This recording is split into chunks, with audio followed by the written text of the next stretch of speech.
Welcome to Love Bytes, the show where we debug romance. Now, I am not a doctor. I am not a psychiatrist. I am not a patient. I don't have a degree in sociology or psychology, but what I do have is wealth of experience and a sincere desire to help you. Because sometimes love can get messy. And sometimes, if you're not careful, love bites.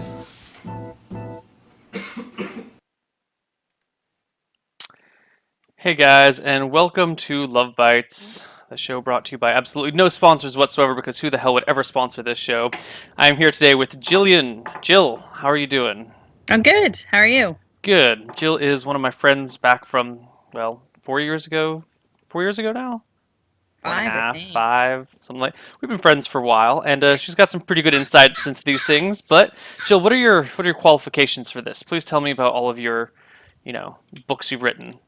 I have never written any books. I am not a published author on this topic at all.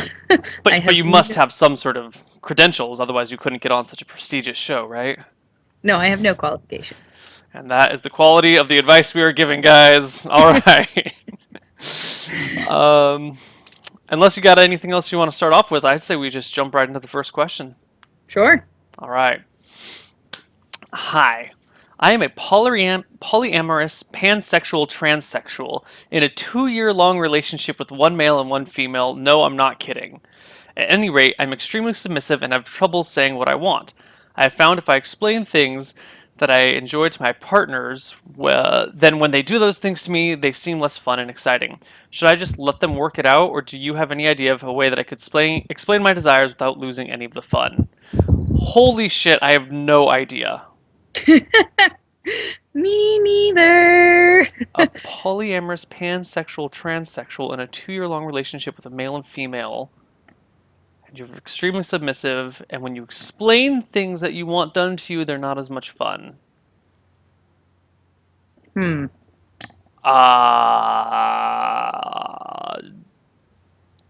Maybe you should say that. Maybe just be like, hey, when I explain things to you guys, it's no fun. Yeah. So, experiment more with me, please. Well, and I think part of the fun of sex is that it comes from the spontaneity that's in it. So if you're explaining exactly what you want and then they're doing that verbatim, that's how it could be less fun, less boring. It's not as exciting. And maybe instead of explaining, you could show them through other means, write an erotic story, things like that. From the published author herself. Yeah. That's a good way. Use non-direct communication to explain. Yeah, or if there are things that you like to watch or read or listen to, maybe share that with them. Have them pursue ideas, and maybe I think it's really good that there's an honest discourse about what is liked in the bedroom. That's excellent. But I can understand how if there's a lack of excitement and spontaneity, how that can then become boring, even though you are getting what you want. Yeah. Well, shit, I think we just nailed that one. Y5? Y5. All right, next question. And here we go. Okay, so boy meets girl. Boy goes out with girl. 3 months later, they break up. Boy was really attached and becomes a bit, and keeps being a whiny bitch. I'm a third party and want to help my friend, the boy, get over his ex. I went with him to the gym for 2 weeks straight to try and get his mind off it, but it didn't help. We went to a party and he hooked up with a girl, and after the party he was still hung up on his ex. I don't know what to do or what I should be doing better. By the way, we're all 18. I know over time he'll get over it, but it's really annoying. It's been 2 months. So, guys. Wait. Yeah, can summarize for me. So, guy gets together with the girl. They're together for 3 months and they break up. Then the guy's being a little whiny bitch and won't get over her. It's been 2 months.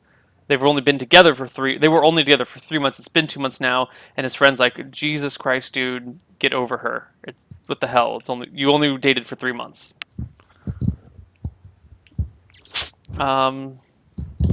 It sounds like your friend has probably maybe never dated anyone before, and he just needs to be a whiny bitch and be super emo for a while and then learn the hard way.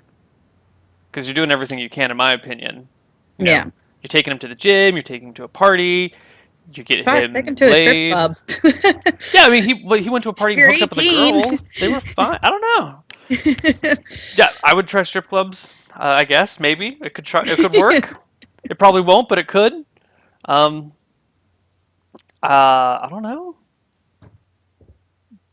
Yeah, Slap him I in don't the know. I face and mean, shake him roughly. patience in maybe again the honesty. Have you told your friend that he's talking about this girl a lot and that it seems a little bit unreasonable?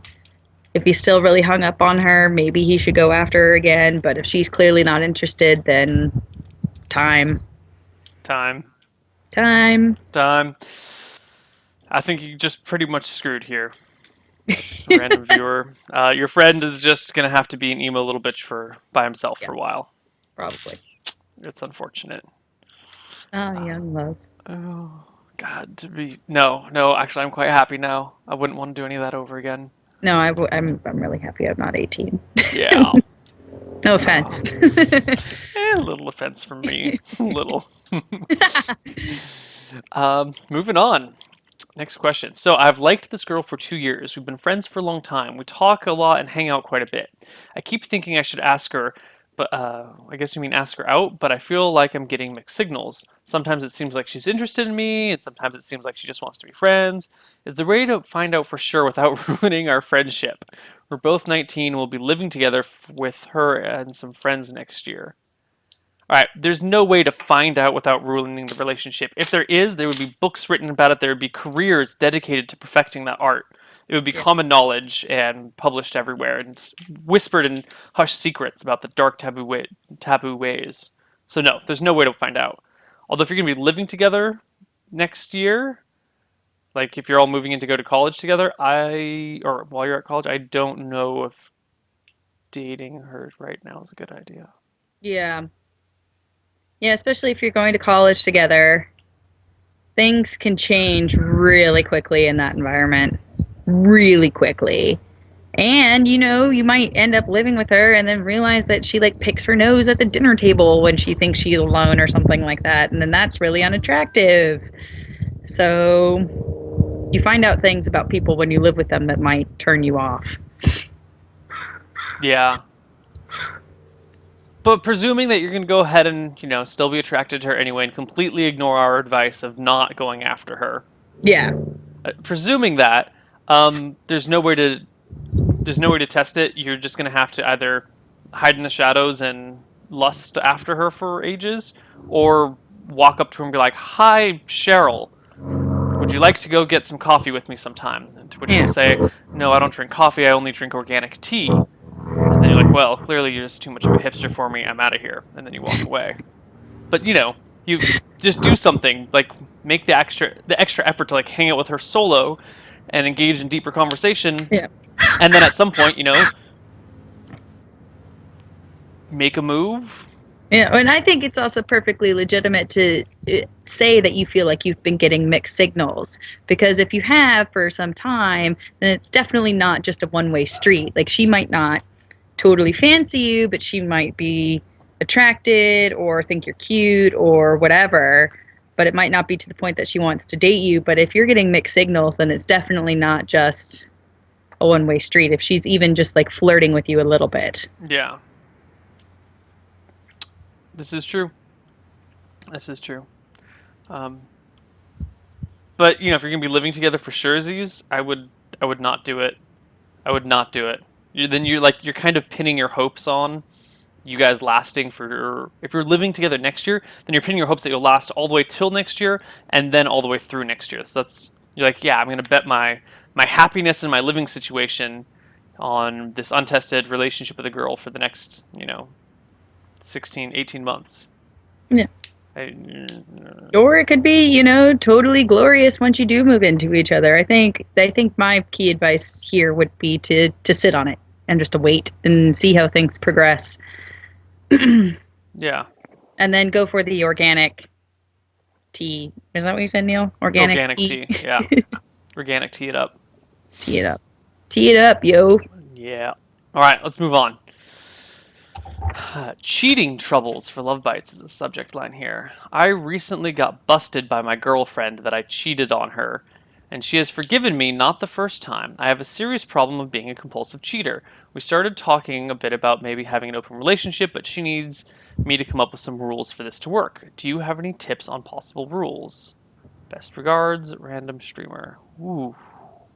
Oh, that's a tough one. Um.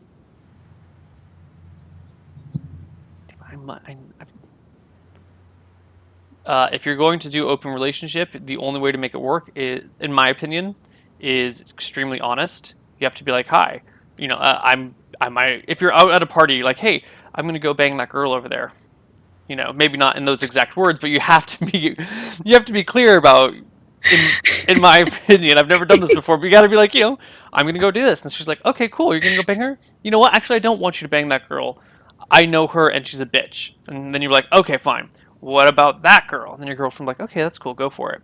If it's the sort of thing where you're like, yeah, we're in an open relationship, but we don't talk about it, eventually something's going to come up. You'll meet you'll be out with her, and then you'll run into a girl that you were with, and then there's going to be some awkward exchange, and your girlfriend's going to be like, oh Hmm. my god, did you fuck her? And you're like, well, yeah, we're in an open relationship, and then things are going to fall apart. So I think you need like open, transparent honesty thingy. Yeah. And I think there's a degree of which you sleep with other people as well. Like you need to be able to tell the person you're in the open relationship with that you're going to have sex with this other person, but is it because it's a one night stand or do you want to sleep continuously with this other It's true. person? Are you having open relationships with others, or is it an open relationship with your girlfriend? Like, Yeah. do you have multiple? Yeah. Yeah. And then the other thing too is I think it's you have to tell the person that you're the other that you have a girlfriend that you're committed to and that's the person you want to be with, but you can have like a one night stand with somebody else and then that's it. Mm-hmm. Because then you don't want to give other people expectations about where your heart lies. Mm-hmm. I would also say that it might be worth having like an internal discussion with yourself where you ask yourself, are you actually happy with your girlfriend? Like are you the sort of person like, no, I actually am head over heels with my girlfriend, but I really just need to see other people? Or are you like content with your girlfriend, but you like sleep around, you're like, oh, it's just too much work to break up, and I feel kind of like, this is working for now, and I don't want to be alone anymore, so I'm going to stay with her, but I kind of want to go and bang these other people. Like, Mm.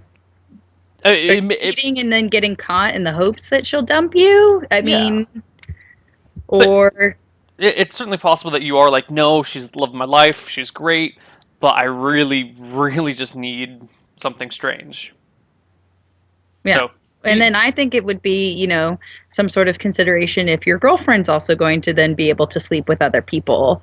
Like, how would you feel about that if it was the reverse? If she has open relationships, if she gets to have the one night stands, or is it that you can just make out with others, or that sort of thing? hmm You also might be able to fix the problem if you just want other people by bringing one person to your combined bed with you and your girlfriend, if that could also be a possibility. yeah, you could do it the French style. Yeah. Well, good luck. Don't cheat on your girlfriend anymore. That's Yeah. wrong. Yeah, moving on. We are blazing through these today. Do you think it's better to start a relationship with a random person, or do you believe a relationship that comes from relationships that come from friendships are better? Ooh, I, I'm historically my stance has been friends first, then dating. But the relationship I'm currently in started kind of with like we weren't really close friends. We were kind of friendly. We were friendly, and then we started dating. So, and that's lasted for like 4 years. So maybe my previous assumptions were wrong. Jill, back me up here. What do you? um How do you feel? I don't know. I I think that it might be easier to be friends after a relationship if the relationship were to end. If you were close friends first, it might be easier to repair that. But I've had relationships from both sides of the coin, and I think they progress in a way that you learn about each other, become close friends, love each other. And it's more about the people that are involved rather than your history, because when you start a relationship with someone, you're going to develop a new history as a couple anyway. So, and you're going to become closer and closer and closer. But I'm kind of like, I don't know, my current relationship, we were friendly for like 2 Friendly. years. Yeah. 2 years on and off. Like, Maybe it's good to be friends, like acquaintances, and then as you grow, as you're going into the friend range, is when you decide whether to date or not. Maybe if you wait too long, you're like actually cool friends, and then you start dating, it's problematic. yeah, because then you're like, oh no, what do I do? Do I ruin my friendship? Yeah, and then you also have these sets of expectations. Like your expectations are it would be the friendship, but with better. And then like as you date, it changes the dynamic of your relationship. So you Mm-hmm. wind up having like these false expectations going in. But if Yeah. you start dating while you're still in the acquaintance phase, you learn, like you grow into expectations, or you don't have expectations. You have like some knowledge, enough to know that you like the person, but not enough to, you know, skewer your perception of who they will be. Yeah. Yeah, I guess I've never like started dating like a best friend, really. Not recently. Yeah, They've all been acquaintances. yeah. I Well, never really dated a best friend, but I dated a couple of girls who I would hang out with a lot. You know, I would definitely have called them friends, yeah, good friends. Yeah, friends. Yeah. I don't know. yeah, It's kind of like I find that like living with strangers is better than living with your best friends because there's less expectations when they're strangers and you grow together to be, you know, work out the kinks and the quirks as you progress towards friends. Maybe that's the same thing with a relationship. If you're not super close, then there's less expectations. But hmm I think it's more important to think about the two people who are involved. yeah. I think that's a good way of putting it. Yeah. Yeah. Let's move on. How does one avoid being envious, jealous, and/or whichever word you'd use for it? If I knew that, I would have $1 million.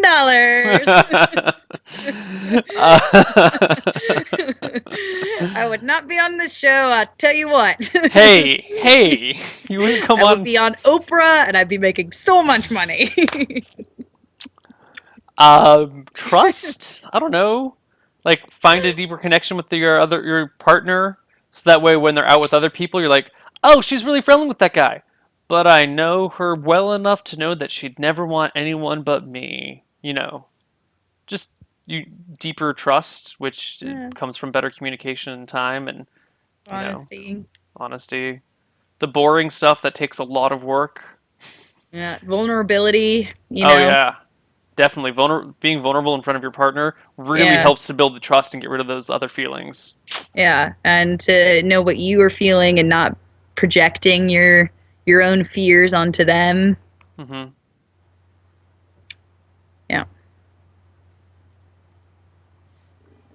Good luck. Good luck. Yeah, really.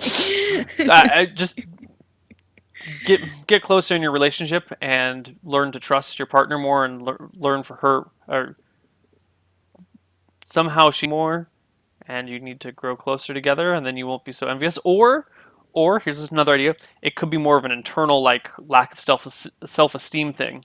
Hmm. In which case, stop giving a fuck what everyone else thinks and just focus on the things that make you happy in life, and then you'll stop caring and you won't be envious or Yeah. jealous.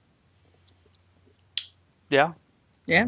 And communication, if they're on a night out and you're stuck at work, like ask for texts, ask for pictures, all the stuff to try and like make you feel included hmm and let them know that you're feeling this way. Yeah. Yeah, And that absolutely. opens you up for the vulnerability, and then you get closer and then there's less of it. Better Huzzah! communication is the best thing ever. All relationships can be. Every answer that we ever get on the show can be. Every question can be answered with better communication, pretty much. Yeah. Like, that's the source of all ills in relationships. Anyway, let's move on. Um, That's not a question. Dear Koibu and guest, my friend loves to bang a girl in our dorm, but she is super kinky. He tells me these stories about how she puts two fingers in his woohoo, love to play with bondage equipment, and how anal is a super common thing, especially with candles. Now onto the problem. He he came to me to try and get her away because now she wants him to have sex with a guy, and she is threatening to tell everyone how kinky he is. How does he get out of having to have butt sex with a dude? P.S. She is a slut and a 13 out of 18 and relatively popular. Well, don't use... Look, so she likes to have sex a lot. That doesn't make her a slut. First of all. First of all, your friend's a slut. Your friend's sleeping with a slut, so he's a slut by association. So don't even do this. Yeah. Don't do that shit. It's not cool. Yeah. Yeah. Because that's a whole other ball of wax. So But she's seriously like, if you don't have sex with the guy, I'm gonna go tell everyone how kinky you are. I mean, question: is it that she wants to have a threesome with the two guys, or is it that she wants to watch them engage in gay sex? Because if she's super kinky, she might want to be in the middle of that, which, high five for the guys. But it doesn't. That's not very clear. He might have just been like, "Whoa, I will never have like a guy in the bedroom." You know what? He might not be thinking about that. One way or other, like if someone's threatening with blackmail and you give in to them, they can just blackmail you again in the future. Like you're never going to get out of that blackmail. That loop. is true. So if she's like, "Hey, I'm going to tell all these people how kinky you are if you don't do whatever," in my mind, the only answer is, "Fine, tell them I'm out." And then if she starts walking around, like, "Oh my god, he's this kinky," blah, blah, you can be like, "Dude, she's making that up. She wanted me to go, have butt sex with this guy, and I really didn't want to do it, and now she's spreading all these things about me." I mean, see, I disagree with that. I think you should totally embrace it and be like, "Yeah, whatever. I like that. That's awesome. It makes me feel great." That's actually the better. Has all these hang-ups and is like so prudish about sex and everything, and that's why some people out there probably can't orgasm because they are so wound up and not being able to admit what they like. But if someone's like, "I'm gonna tell everybody what you like," be like, "Fine, whatever. I like it and it feels great. And if you don't want to do it with me anymore, I'll find someone else who will." That's actually a much better solution to these things. If you can do that, then you're a much better person than I am, because I am shy and embarrassed. But yeah, own up to. You know what? I'm just gonna shut up and let Jill do this. You're better at this than I am. Yeah, that's what I would do. Be like, everyone's like, "Oh my god, she wouldn't do this, and she loves whatever, and she's super kinky, and she loves sleeping around." Be like, "Yeah, whatever. I love sex. Sex is great. It's fantastic. You could say that about me, but if it doesn't hurt you if you own it." Yeah. Yeah. There you go. Yeah, Next question. Nailed it. That is a ridiculous joke question. Here we go. My question is, my friend is dating. Okay, do you guys have to... Okay. My question is, my friend is dating. She planning on moving in with him. They have only been dating 3 months. Do you think that is a good idea? And she is known to be kind of a nymph. I'm worried that it would be a bad idea for them to moving in together. So your friend is dating this girl. They've only been dating 3 months. They're about to move in together, and she likes sex a lot. You're worried about them. Don't worry about it, dude. They're gonna move in together, and if it crashes and burns, that's on them. Your friend will learn from the experience. If it's a bad thing, it's not gonna kill them. Yeah, I mean, you can voice your concern and be like, "I think this might be too soon," but at the end of the day, it's their choice. Yeah. And maybe it could be the best thing that happens to them. You never know. So. Yeah.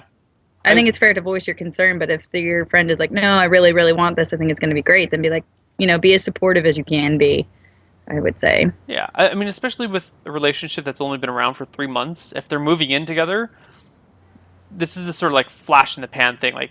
If it's not going to work with them living together, it's going to crash and burn really quickly. That's my opinion. If you've only been dating 3 months and then you move in together, you're either going to love it or it's going to drive you crazy Yeah. because you It'll haven't. it'll pan out probably pretty quickly. Yeah, I wouldn't put too much thought, like worry into it. I think your friend will turn out fine. Yeah. Yeah. And just try and be as good a friend as you can. Yeah, yeah. I mean, remember, you're in your relationship with your friend. Your role is to support them where they need it, not necessarily to try to get them to do what you think is best. Like you have to respect your friends. What do you call it? Individuality. You know. Hmm. For example, Jill moved to Scotland for a few years, and no one liked that. But we're all like, okay, Jill, go have fun in Scotland. When in reality, everyone's like, God damn it, Jill, why the hell are you moving to Scotland? What is wrong with you? I moved back. Yeah, well, you can tell because there's blue sky out, Yeah. and it's war. She's outside. Like, cool. Sunny No, it's California. true. It is true. You support your friends even though you know they've done something dumb No, or, yeah, or something that you disagree with. You're like, Yeah. well, as long as you can be straight with them, then that's why you have friends. yeah. Your friend, if this turns out poorly, your friend's going to need your support more than he's going to need your "I told you so"s. Yeah. So, all right, moving on. We all went through all through English, guys. English. This is why you pay attention in high school. We all through high school, me and this girl talked a lot about dating, but we never really officially dated, but we hooked up a lot and was pretty much together, but she always said we were best friends, but we still hooked up all the time and we pretty much dated, but I always did stuff for her and she enjoyed it, but no relationship ever came out of that, and I have cut ties with her. Now, do you believe it would be better to have tried harder to go for her relationships, or should I have just dropped her like I did? Holy shit, that was all one sentence. Oh my God. Oh my Breathe, god. All Neil, right, breathe. let's try this again. Punctuation. Let's try this again. We all through high school. Okay, so all throughout high school, I guess, me and this girl talked a lot about dating. We never officially dated, but we hooked up a lot, and we were together all the time. But she's always saying we're best friends, despite the hooking up. It sounded like they're basically boyfriend and girlfriend, but there's no relationship out of it. And now this guy's cut ties with her. Do you believe it would have been better to have tried harder to go after her for a relationship, or should I have just dropped her like I did? I mean, it sounds like she wanted a friends with benefits sort of situation, and you wanted something more.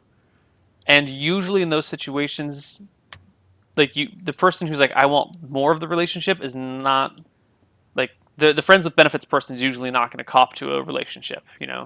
Yeah. They're more likely to just drop it.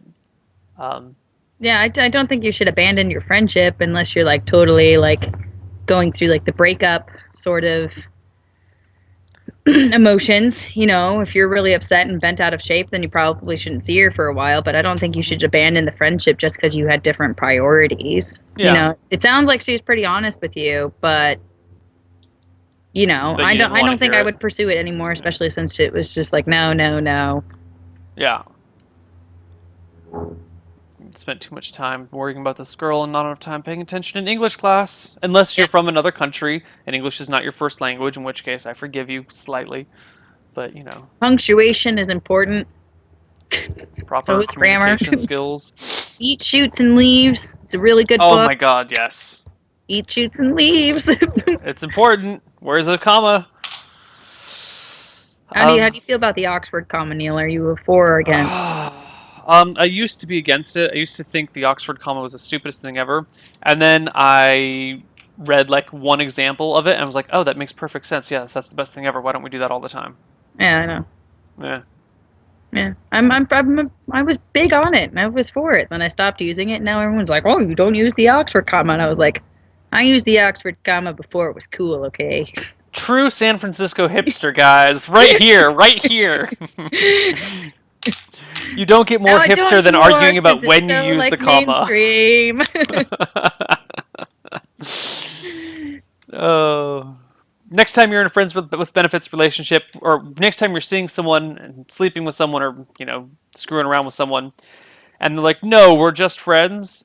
Try to like get on that same level and be like, "Okay, this is really just friend stuff. There's no relationship here," because it'll screw with your mind otherwise. If you think that, if you're looking for something more, and they keep like kind of stringing you along, but keep having sex with you, if you stay in that like, "No, I want them" thing, you kind of set up this weird power dynamic where they have like this control over you because you'll always come to them when they need it and sleep with them when they want, and they can walk away. So it's way better to embrace the friends with benefit nature and just be like, fuck it, I'm busy today, I can't bone, maybe tomorrow, and then it becomes like a much more healthy, equal relationship, which possibly can progress to like romantic relationship. But in my mind, if it's like Or I it'll want, easierly change to back yeah, to friends. yes, yeah, exactly, exactly.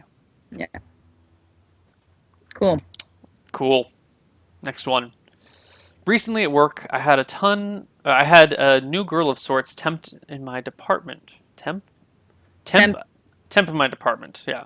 Towards the end of the night, she seemed to spend a lot of time standing around and teasing me. Was this flirting or was this boredom? Follow up, she has a child, so what is the best way to feel out if the guy is around or not? Third question, she is super part time, so should I wait to try or go through her friend?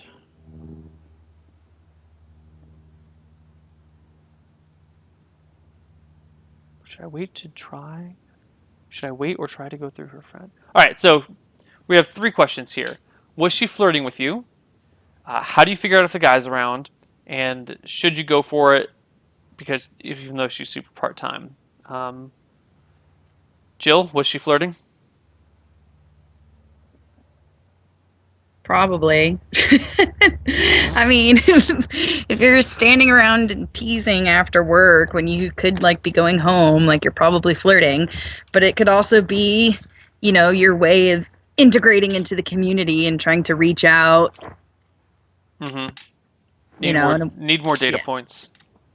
Yeah, it's really hard to say if someone was flirting or not without. I mean, if she was touching your arm, like physical contact. If there's physical contact, that tends to lead a bit more towards the flirting than, yeah. But I would say that you could, if you know someone who is a friend of hers, in answer to the other questions, you could probably find out if the dad is around by asking the friend. Or you could even ask her, when she says something about the kid, you can talk about the kid for a while and be like, oh yeah, so, what does his dad do? What is, like. Yeah. You can, it's not that hard to be direct about that. Yeah. Like, oh, so is like is your child like at a nursery, or do you have like a stay-at-home father sort of type of situation? Like, just like kind of like questions. On the other hand, I kind of think she has a child and she hasn't mentioned, like it hasn't come up in conversation, anything about the father or like that there is a guy around, it kind of makes me think that like if I had a kid and I was working somewhere and I was like, oh yeah, I've got this kid, blah, blah, blah. Like at some point, if I ever talked about the kid, I would probably at some point talk about my girlfriend or my wife or my fiance or, that chick that I banged. And, if we were together, I would have probably brought it up at some point. So if like the father figure keeps not being brought up, it kind of makes it to me sound like he's not around. Well, I don't know, because there could be like things going on with that relationship where she doesn't like talk about him. They could be fighting, could be going through difficult times. She like might like be like super stoked on like something that her child is doing, but like maybe like kind of pissed at the dad for whatever reason and doesn't want to talk about him, but he still might be around. Yeah, that's true. I think you could just like ask. Just ask. It's not that awkward. Yeah, it's not awkward. And then the thing that I would say that I would be prepared for is that if the father isn't around and if she is a single parent, and that she might not be interested in dating and it might have been just harmless flirting, because if you've got a kid, I think it's really hard to casually date. Yeah. And as soon as you start dating a person that has a child, like you have to take the relationship a lot more seriously because you don't want to, like at that point you're starting to fuck with the child's development. You kind of have to be in or out. I mean, you can kind of date a little bit, but but once you meet the kid, you have to decide, like, how you got to start taking the relationship a lot more seriously. Yeah. Otherwise, you're just being a terrible human being and screwing up a child. Yeah, and you're not going to bring a stranger into a child's life if they're just going to be gone in a couple of months, exactly. Depending on how old the child is, Yeah. So, lots of considerations. I would just ask. Yeah. Yeah. All right, next one. Um, Hey, Koibu and guest. I was in a relationship with a girl for 6 years. We met during high school and were pretty much inseparable since then. She was in an accident and died last year, and I can just not get over it. We had our entire lives planned out together. I started dating her best friend about 2 months ago, and it's not going very well. I feel extremely guilty for dating her friend, in quotes. I get that I have to move on with my life, but I still meet with her parents every now and then, and the looks in their eyes when they saw me with her best friend, sad face, I feel like they're judging me. It feels like I'm doing something wrong. I hate having this feeling. Do I just need time to heal? Is it wrong that I have feelings for this girl now? Am I the bad guy here? Whew. That's a tough one. Sorry to hear about her Yeah. passing away. First of all, that sucks. Um, I I've never been in this situation, but I don't think it's unusual for people who are close to someone who has died to kind of form stronger bonds and attachments. The fact that you ended up dating her friend does that not really surprise me that much. Um, No. and I don't actually think it's necessarily anything wrong because that way you can both be honest and open. Like you can be like, I really loved her. We dated for 6 years. She meant so much to me. And her friends can be like, I know exactly what you mean. We were so close. Like neither of you will ever feel jealous for the love that each of you have for the dead person, the Yeah. former relationship. And Go ahead. no, sorry. Well, and with the parents and how they're feeling and stuff like that, I'm sure you're seeing the sadness in their eyes. Like I don't think that there is anything worse in this world than seeing a parent that's ill or seeing a parent that's had to bury a child. Like that sadness never Yeah. goes away completely. And so for them to see you with somebody else, even if it's part of your healing process, is probably a pretty big reminder for them that their daughter is gone. So I don't think they're judging you for it necessarily, more as it's a big statement of the fact that she's not coming back. Yeah. So I think it's fine to feel sad and to think that you might be doing something wrong. But I think Neil is exactly right that it's Oh not my surprising God. to me at all. I expected you to be dating her best friend when the story started, actually. I need like a sound quote of you saying Neil was exactly right, and I just need to have that on my phone so I can play it in the middle of No, conversations. your girlfriend's my best friend. I'm not doing that. Yeah. No, I'm gonna go find and cut that out and put it on my phone. Like this is happening already. No. Lord's gonna kill me. Yeah, it's gonna be great. You can talk with the parents. Like presumably you're still close with them, so you can talk to them about this dating her friend. Like I've been hurting. We've all been hurting. It's really killing me, and I need some sort of closeness. And I can, being able to be with this other person fulfills the like emotional pain, helps dull the or helps helps with the emotional pain, helps with my like physical loneliness and my emotional loneliness, and like we can both together, remember and mourn the loss of um, female name, which I don't have. Yeah, and the other thing too is like even if you were inseparable and you'd planned your lives together, like things change as people get older. Like who's to say that had she survived that things wouldn't have changed anyway? Like I don't like Yeah, it was an absolute tragedy, but I don't think that your actions like it's hard to see it as any other way, but like maybe you would have split up and you would have ended up with somebody else eventually. yeah, You know? You never know. yeah. But I would talk to the parents. Mhm. If you're still close with them, you have an open discussion with them about how you're feeling and the things that you need in your life in order to help move on and to help repair your sanity and that sort of thing. And I mean, parents are you're not going to like this, but parents actually know things. They understand things. They've been around for a while.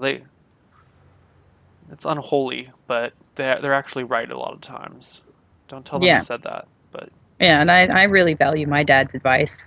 And, you could talk to your parents. Hmm. I think you should talk to the best friend that you're dating now. Maybe she's feeling, similarly. Again, communication is the key Yeah. Yeah. here. All right. Moving on. Good luck Seriously. and condolences. Uh, let's see. Hello, Neil and guest. Love the show. Keep it up. Not sure if there's something wrong or if it's just a social aspect of my character. I'm not sure if I've ever felt any real intimate feelings for anyone, developed or spontaneous. I'm a senior in high school. I have friends and a fair social life. However, whenever I'm asked out or dwell on the matter of love, I never believe I have achieved in any true sense. I've achieved it in any true sense. Not only that, but I have never felt any identifiers of love, compulsive tendencies towards another person, major and consistent irrational bias, or the hope that or the hope just to get closer. My question to you two is if it's normal, can you just not love? It gets a bit more complicated than that, I suppose. In the past, when I have felt a subsistence of melancholy, I looked towards my friends in what I believed to be an unhealthy light. After days of contemplation, I developed a high urge to be in a romantic relationship with a close friend, race and gender varying accordingly to exposure, though it is clear that there is nothing there. My actions lead me to associate myself with them, whoever they may be, and spend more time with them naturally. Uh, all that all the is encapsulated is the feeling of sadness or desperation, and the general yearn for something more. Eventually, it leads me to simply vent my feelings, though I do this with my friends all the time and incorporate it into my martyrdom of comedy. I suppose it's a way to break my facade, but I feel it is sometimes beyond that. After a while, it no longer phases me, and it becomes a distant. It becomes more distant. If my friends show mutual feelings, the effect is elongated enough for me to let them go without it being an emotional detriment to being. Neil, what do I do? If you're senior in high school and you've never really been in love or felt lovey-dovey shit for someone, that's Yeah, fine. it's fine. Don't worry about it.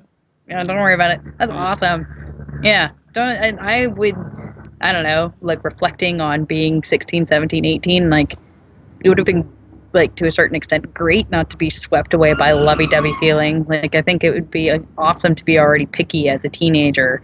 Not a lot of people have that because their hormones are surging. Hmm.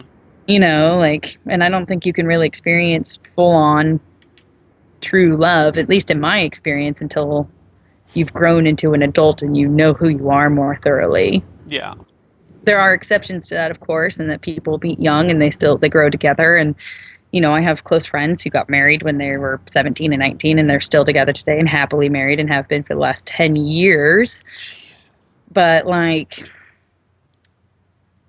I, yeah, it's totally normal. That's great. That's awesome. Yeah, don't worry about not feeling these things. Yeah, they'll come. Be picky. I have friends like that. Yeah. We've only had I have a couple girlfriends who are 28 and they've only ever had two boyfriends and they're single and they're just like, well, I'm not going to date just anybody just because that's what people do. Yeah, it's fine. Like when you feel it, you'll feel it. Don't worry about it. Like Mm-hmm. it'll hit you one day. And if it Yeah. hasn't hit you yet, I mean, there's a lot of social hype about, Yeah. oh my god, I need to be in love at all points of time. But seriously, like back up until like 100 years ago, 100, 200 years ago, like marriages were economic and social structures. Like they were not based on love. The idea of like a romantic relationship was always left to like poets and bars. Like, oh my god, that's so wonderful and fanciful. But no one's got time for that shit. No, we're gonna, So we And live life in. is not a Nicholas Sparks novel. You're not going to meet somebody and it's going to be like the be all end all love and surrounded with violins and romantic music and you run to each other and the camera pans and slows down. Like, that's not what high school's about. Yeah, don't worry about it. And as for the second part, in the past, I feel a subsistence of melancholy. When I have felt a subsistence of melancholy, I look towards my friends in what I believe to be an unhealthy light. After days of contemplation, I develop a high urge to be in a romantic relationship with a close friend. Race and gender vary according to exposure. So when you're feeling bad, you kind of want a romantic relationship with someone. Um, Pro tip: fancy speech does not necessarily make words like what you're trying to say more clear. But what it sounds to me like is when you get upset, you find you really want to be with somebody, and that's pretty normal. Like if I get really upset and I'm single, like I really just want to hang out with my close friends, Yeah. and it like some feelings are very close to one another, and they can be easy to confuse.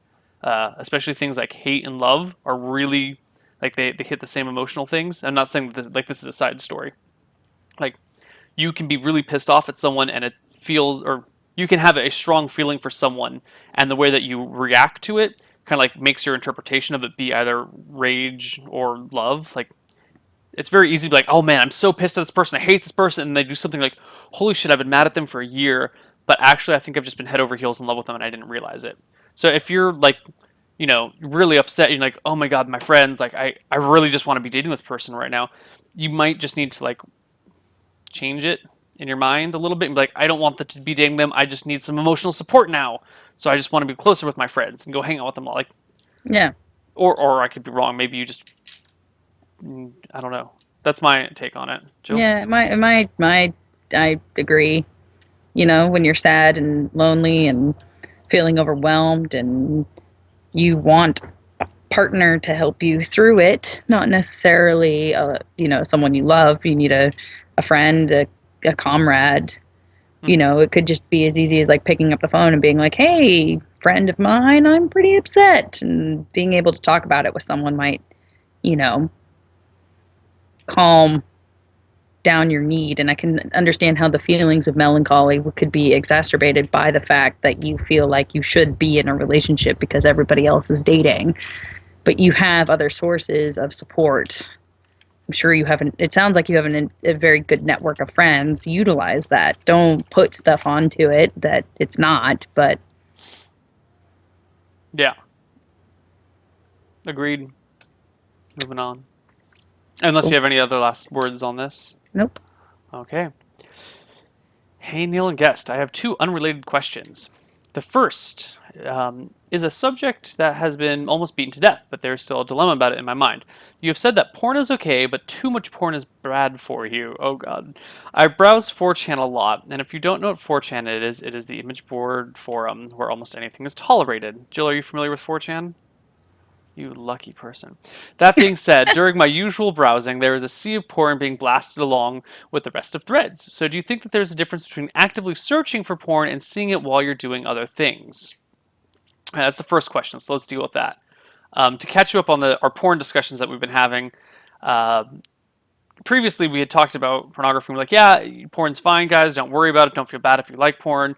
However, if you're doing it, all the time, multiple times a day, you might want to step back. It's not like necessarily unhealthy, but it can skew your views on sexual relations, and it can like set up weird expectations for you, and it can really like change your minds on like change how you think about things as like in terms of being hot. Also, it can like kill your sex drive if you're like, oh yeah, I jerked off to porn earlier, and now my girlfriend's dancing in underwear, but she's not a supermodel, so man, not a big deal. Well, and I was reading somewhere, my roommate was telling me about this in Scotland. She's a psychologist, that there's people who are actually working to prove that pornography can be addictive in the same way that gambling is. Yeah, yeah. So what we had decided on in our previous episodes is that porn's fine, but like if it don't let it get out of hand. It's a nice thing on the side, but don't multiple time day ritual. That's kind of like a basic guideline. okay. I know you can disagree with that as much as you want, but I just wanted to catch you up on the discussion that we've been having. Yeah, yeah. Anyway, continue. So that being said, during my reviews around it, so do you think there is a difference between actively searching for porn and seeing it while you're doing other things? I think there's a difference. Yeah, definitely. Because if you're just scrolling through the internet and then like, ooh, porn here. No, I'm looking for something else. Ooh, porn here. Like you're not. I don't think you are. I mean, you're recognizing it, but you're not like fawning over. You're not like, oh my god, yeah, and then like going at it. Yep. Unless you like scroll, ooh, boobs, jerk off. Okay, scroll, ooh, boobs, jerk off. Scroll. Yeah. No, there's definitely a difference. Yeah. I mean, I don't know. I think that comes underneath the your argument that multiple times a day is not good. I think there's. I disagree. That's fine. Disagree with it. Actually, I give it to me. disagree. How do you just go for it? Oh, I think when it becomes like what you're talking about, like if it squashes your sex drive and if it becomes addictive and it, is activating these brain receptors, if you're getting a rush and adrenaline off of it, you feel like you need it in order to exist, then sure, that's dangerous. But just because if it's happening multiple times a day doesn't necessarily lead to that Every day, habit. twice a day, porn? I mean, I was like making a broad statement. I'm clearly underqualified to have this discussion. Me too. So that was just my like, well, if you find yourself like watching a lot of porn, Yeah. maybe tone it down a little bit, like, But Yeah. you know me. I'm the guy who's like, holy shit, I drank 3 times this week. Am I an alcoholic? Maybe I should stop drinking for a month. Oh, no. That's Yeah. I tend to err on the side of caution. So Yeah. Well, yeah. I don't know, because it's a weird subject, but yeah. I think the scrolling and then seeing it and being like, oh, there's a pair of boobs, that turns me on, cool, and then moving on. But then that becoming like your whole being, being like, I must like deal with this now. It's all I can focus on. That then becomes a problem. yeah. Also, I would say in relation to 4chan, there's so much porn on there. You become completely desensitized to it. You're just like, oh, there's like a furry orgy. Okay, that's fine. Moving on. Oh, there's the awful things that I'm not even going to say on this show because they're wildly. Oh, here's like ridiculously graphic content. Like you phase it out and you're just like, okay, moving on to the next thing, moving on to the next thing. So don't worry about the 4chan stuff. Although seriously, your life gets a lot better when you stop visiting 4chan. Like I cut that shit out in high school, and my life has just been better ever since then. One day you too will be free.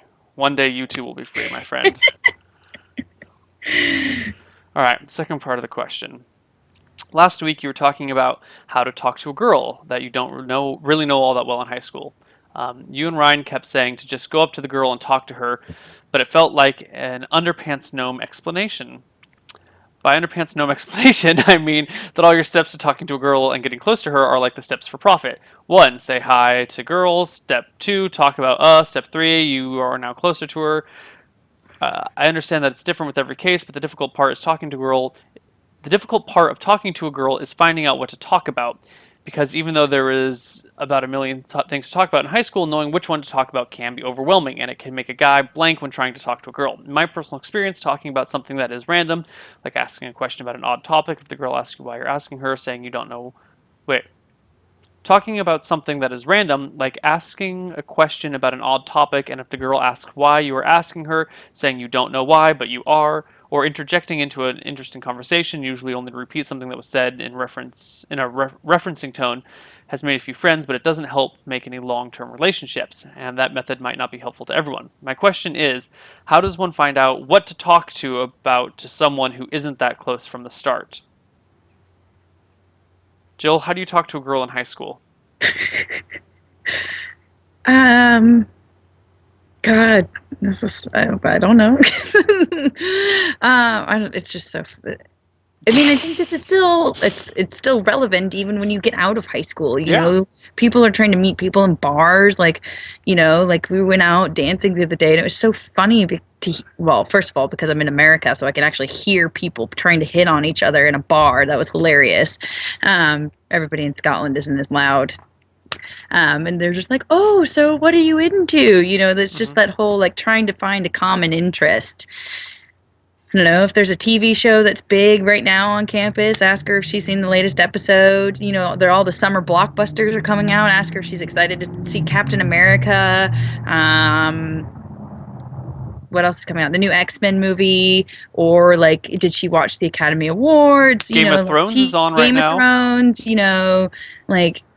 Or if she doesn't watch TV, ask her about books. Like, I think that the best way to engage with people, regardless of gender, is to ask questions, listen, forget about your own insecurities, which I know is a big step, and then ask follow-ups, because then they think that you're interested in them. Mm-hmm. People like being able to talk about themselves. Yeah.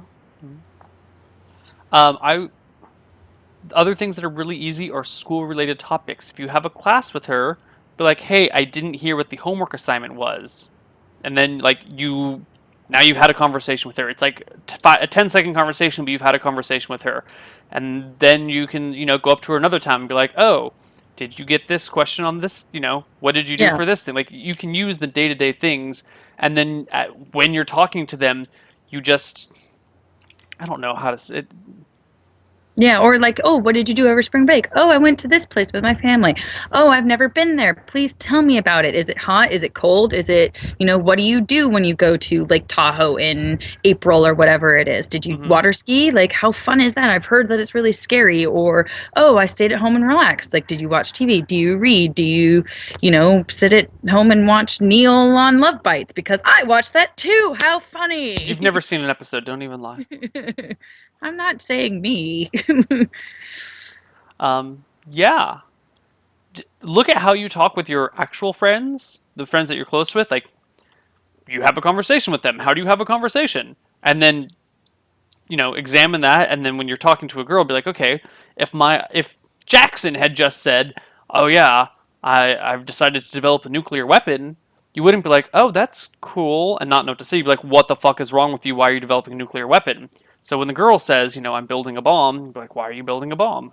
And then you Yeah. probably contact the principal and the police, actually. Probably. Well, Probably. and the other follow-up thing that I would say is that, speaking as a girl, girls get nervous too when they're attracted to a boy or whoever it happens to be. So, like, if she's laughing at you, or you kind of get like oh, like you're being teased or something like that. People do that to each other when they're actually feeling like a little on edge, you know. So Hmm. it can be if she's attracted to you as well, then it can be kind of hard to for her to come up with things to say. She could easily be going blank, and it's not her ignoring you. It's like, oh, did you have a good spring break? Yeah, cool. Like, she in her head, she'd be like, oh my god, he's talking to me. Oh my god, oh my god, oh my god, oh my god, oh my god, what do I do, what do I do, what do I do? Like, do I look cool? What did I wear today? Do I have the same pair of socks on? Like, like things like that. That happens across the board. Confirmed girls get nervous. Yes, Yeah. confirmed. Yeah. Um, just, I know it's so hard. I know you don't want to hear just have a conversation, but literally just have a conversation the same way that you talk with your friends. Like, if you need to do this ahead of time, prep a topic. Be like, all right, this is what we're going to talk about today. We're going to talk about Captain America because that's the new movie coming out. And then you go up to the girl, you'd be like, oh, did you get the homework assignment for today? And she's like, yeah, it was blah, blah, blah, blah, blah. You're like, hold on, let me write that down. You pull out your paper, set it on the desk, and as you start writing what she says, which you write a little bit more slowly so you have a time to talk, like, oh, cool, thanks. By the way, are you going to what do you think about the new Captain America movie? And then she'll be like, oh, I don't really watch Captain America, whatever. Or or she says, oh, I would love to see it. And then you have like a short conversation about that. And then when you're done, you look up, you look at her in the eyes, and you say, thank you. And then you have that like connection. And that way, next time you walk into class, as you walk into class, you're like, oh, hi, and just like give her a little wave or a smile. And then you build a relationship or like a connection based on small things, one after another. It's not just like, brah, I like you, let's date. You baby Yeah, steps. or if you're afraid of it becoming a friendship after a couple of conversations, if you've talked about Captain America movies, books, whatever, you find out what her interests are, ask her if she wants to go to one of those things with you. Like, find out if there's an author in town that she happens to like. Do you want to go to a reading? Do you want to go see the new X-Men movie? Like you said, you're into this. Like, would you like to do these things with me? And then it could progress in terms of a other direction as opposed to just a friendship, because I think that's what you said in your question, that a lot of these have just panned into friendships. If you take initiative then and be like, oh, cool, you haven't seen Captain America yet? I'm going this weekend with a group of friends. Do you want to come with us? And then you can kind of work on to like, oh, well, or, maybe later into the summer be like, I'm going to go see X-Men and I don't have anybody to go with me. Would you like to go? Mm-hmm. Yeah. Done. Yeah. All right. Last question for today. Last question. This should be a semi-different question. I had dated a girl for a while, and we had fooled around. Her parents sent her on a religious retreat, which I would normally not have had a problem with, but the constant Bible scriptures that she had The constant Bible scriptures that she had started sending me got really irritating. I'm not very religious, and she was aware of it. I begin to have second thoughts. I have started thinking that I don't give her a fair chance. Do you agree with this? What should I do? I've started thinking I didn't give her a fair chance. One. I dated a girl for a while and we fooled around. Her parents sent her on a religious retreat that I didn't normally wouldn't have a problem with. But the constant Bible scriptures that she sent me got really irritating. I began having second thoughts. I have started thinking that I didn't give her a fair chance. Okay? So I take it you broke up with her after the Bible retreat, or you cut off? Jill, interpretation. Yeah, it sounds like you are either mad at yourself that you were irritated and that you should have given her more time, or that you broke up. Either way, I would say that when someone is immersed in a culture and you're getting text messages from that culture, whether it be religious or like a different country or a festival or whatever, and you're just like, whoa, I am not part of this. This is not my thing. It can be an obstacle that you would be easier to get over once you're together again. Yeah. So if you're getting freaked out and she's still at the retreat, then I would say wait until she gets back, because if she's in this really religious atmosphere, then of course she's going to be sending you Bible scriptures. Of course she's going to be like sending you what's happening in her immediate community. Yeah. I would also say it's very easy to split up with someone and then a few weeks or months later be like, holy shit, that was a mistake. I think I should undo that. That happens. That has happened to me a few times. Don't necessarily give in to those feelings.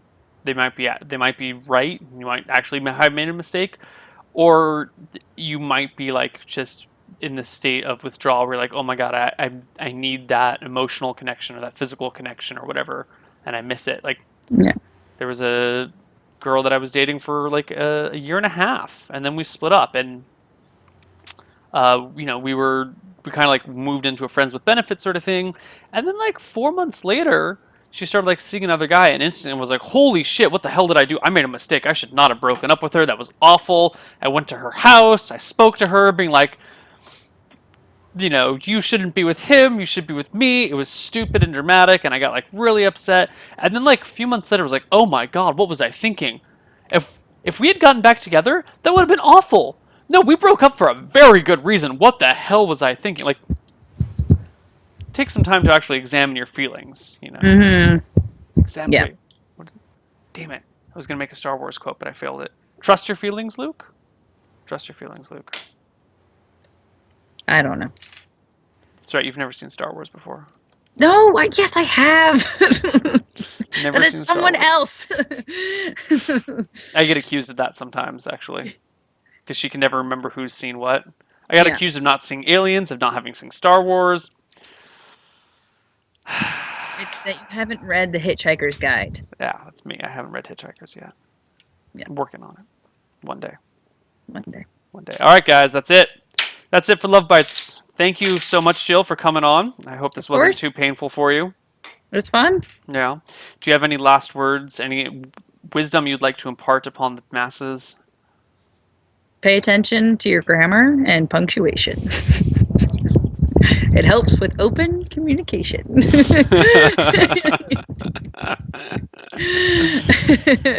But seriously, pay attention to English class, kids. It's going to help you for the rest of your life. No one takes you seriously if you can't, like, if your spelling is atrocious and your sentences are wrong. Like, written communication is huge in life. You need to do it right. Yeah. Okay? Yeah. You don't have to be a fucking author or poet, but just get it somewhat close to get it readable, get it understandable, man. Yeah. And that might be helpful if you ever end up in a relationship where you can't talk and you can only send letters and emails Or what if she's deaf and you don't know sign language? Yeah. She's going to think you're a moron. You could be a cool guy, but if you can't communicate properly... Yep. You take a stance on the Oxford comma. Yeah. You know what? We should just do a new show that's like grammar. We should just start a grammar show. Take the questions from Love Bites and be like, okay, guys, this is the question. See how atrocious this is, and we're gonna do this and this and this. Now it makes sense. Yeah. Yeah. I'm not gonna watch that one either. All right, awesome. Well, that's it for Love Bites, guys. I am out of town all next week, but we will be back with more Love Bites the week after that. I got nothing else. I'm done. Jill? Done. Done. We'll see you guys later. Bye-bye. Bye.